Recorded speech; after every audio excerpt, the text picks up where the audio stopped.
Guys మా ఇంటికి అప్పుడే ఏమంటారు గంగిరెద్దు ఆయన వచ్చిందనమాట. నేను మొక్కుతున్నా, ఇంకా నేను స్నానం చేసిన కాబట్టి ఇంకా నేనే ఇస్తున్నా, చూడండి.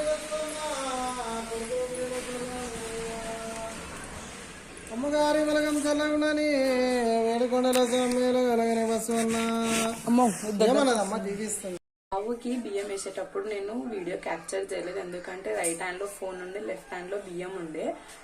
మళ్ళీ రైట్ హ్యాండ్ తోటి వేయాలి కాబట్టి నేను లెఫ్ట్ హ్యాండ్ లో పట్టుకునే లోపల ఇంకా నేను తీసేసేసిన, వీడియో తీసేంత టైం లేకుండే.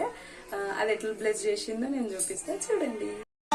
తల్లిగారు చల్లగుండానా, కొడుకులో దీవిస్తావా, విద్యలో దీవిస్తావా, అమ్మోళ్ళు ఇల్లు చల్లగుండని, తల్లివాళ్ళు ఇల్లు చల్లగుండని, ఏ చేత దీవిస్తావు, ఏ చేత ధర్మ చేయి. ఆశీర్యంగా అమ్మోళ్ళు ఇల్లు చూసి, అమ్మగారి వెలగం చూసి చల్లంగా బతికంగా చేసిన పాపాతికల మీద ఎడమకాలతో మనం పోయి పో అమ్మ అంటే అమ్మకి ఎదురుగా పోయి అమ్మ కొడుకులు విజయం చల్లగుండని, అమ్మోళ్ళు చల్లగుండని దీవించిరా ధర్మ